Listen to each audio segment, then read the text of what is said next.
కోడిగుడ్లు కానీ, పప్పు కానీ, ఆయిల్ కానీ, నూనె కానీ కరెక్ట్ గా ఉన్నాయా లేదా చూసుకొని తీసుకోవాలి. వాళ్ళు ఆడ ఇచ్చిపోతారు, మీరు ఆడ వేసుకోండి అంటే పుచ్చిపోయినాయి, మురిగిపోయినాయి అవి ఇస్తే పిల్లలకు పెడితే వాళ్ళ ఆరోగ్యం దెబ్బతింటారు.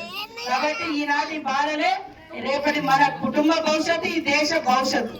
వాళ్ళకి ఇచ్చే ప్రతి ఆహారం కల్తీ లేకుండా క్వాలిటీతో ఇవ్వాలి.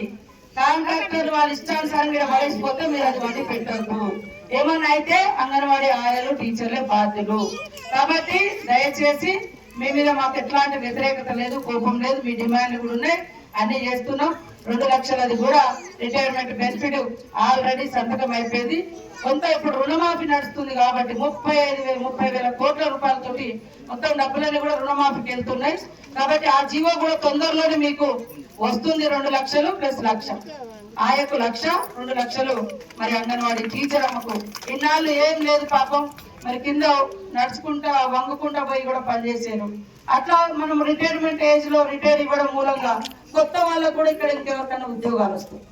మరి ముసలమ్మ 70 ఏళ్ళు వచ్చినా 80 ఏళ్ళు వచ్చినా వాళ్ళే వండుకుంటే అంటే వాళ్ళు వండలేరు, వాళ్ళు నడవలేరు, మరి బడి చెప్పలేరు. కాబట్టి ప్రతిదానికి ఒక ఏజ్ ఉంది. మీ డిమాండ్లు కూడా ఇంకా ఏమేమి ఉన్నాయో తప్పకుండా మేము ఇచ్చిన ప్రతి మాట నిలబెట్టుకుంటాం.